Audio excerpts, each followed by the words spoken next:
And strangers and my family used to rape me, make me abort the babies I had. It would be hard to imagine more misery and suffering than what Teresa says she's had to endure.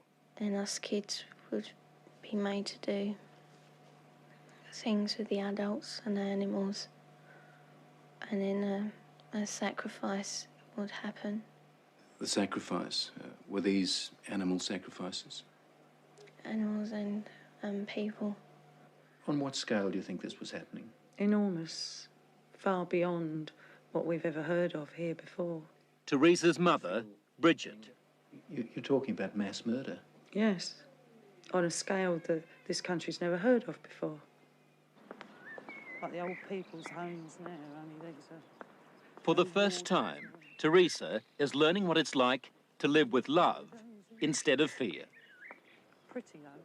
In this quiet English village, with the help of her mother, she's slowly repairing her broken life. Teresa is now 15, but at the age of 2, she was left in the care of this woman, the grandma she called Nan. And that, she says, is when her torment started. Who was the leader? Who was the boss of the gang, of the cult? At home it was my nan. Your Nan made you have sex with animals? Yeah. Like goats and donkeys. The story of Teresa is a story almost too horrible to recount. A case of child abuse that goes well beyond the kind of things we normally associate with the abuse of children. In 27 years of reporting, it has to be one of the most painful stories I have ever had to tell. How many men or how many people would have sex with you? What, at one time? Yes. About everyone who was there, which must have been about 20. You know, from 10 to 20 people. If it was a big ceremony, it used to be 30. What would your grandma be doing when these men were forcing themselves on you? Usually laughing. Or smiling. Or having sex with another man. Or other men. A chronicle of debauchery and depravity so horrific it's hard to believe. You have to ask yourself, could Teresa be just making it up? No. I know what's true and what's not. No, I know what I saw. Children don't make up elaborate lies that this would have to be if it was a lie, which I know it is not. It isn't. This couldn't be a terrible dream, a nightmare that you're reliving. No. It's no dream. It's a nightmare, but it's not one you can wake up from. It's there all the time. This really happened, you're quite sure of that? Yeah. The police don't think Teresa made up a story. Some of the cult members are to stand trial. 5 men have been charged with rape. As for Nan, the grandmother, she's 61 and lives in this council flat in South London. She's charged on 7 counts of aiding and abetting rape and 2 counts of performing abortions on Teresa.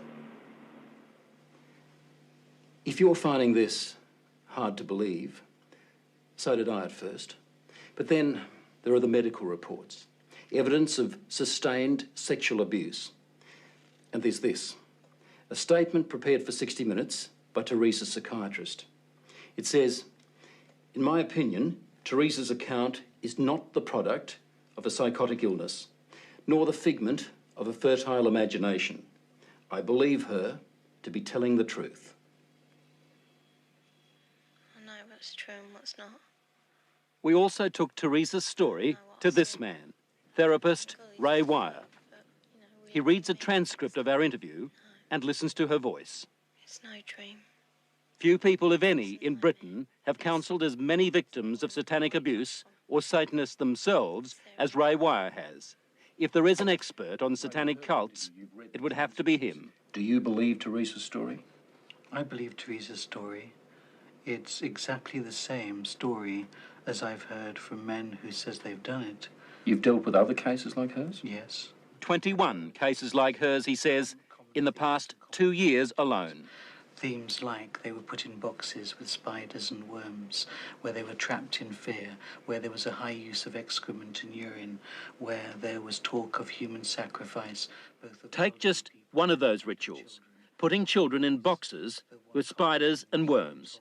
Now, listen to what Teresa told her mother. And they had a coffin-like box that children were put in with spiders and snakes and the lid shut and left in there.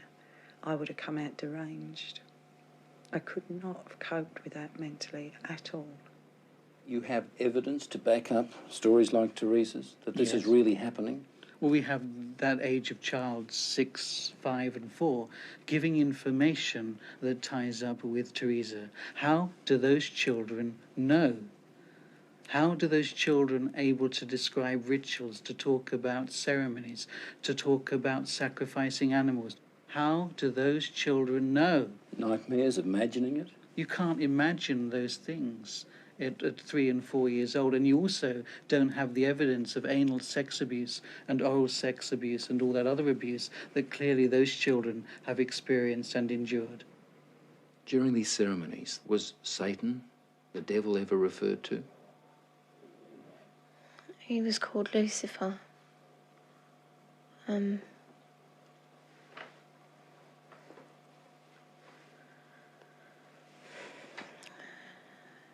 What did they say about the devil, about Lucifer? That killing the people made him happy.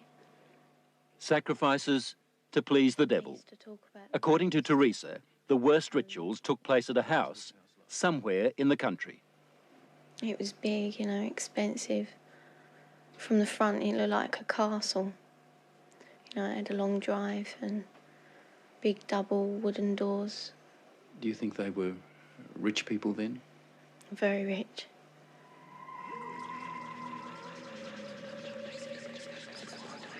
Now, where was this big house somewhere in the country? Teresa says she can't take the police there because the Satanists made sure she'd never know how to find it.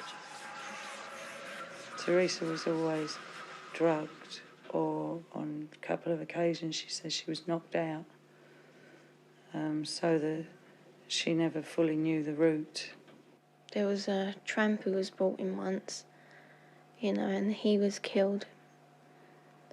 He was cut from his throat down to his stomach, and they ate him, or bits of him. They killed a man at a ceremony? Yeah. In front of you? Yeah, in front of all of us.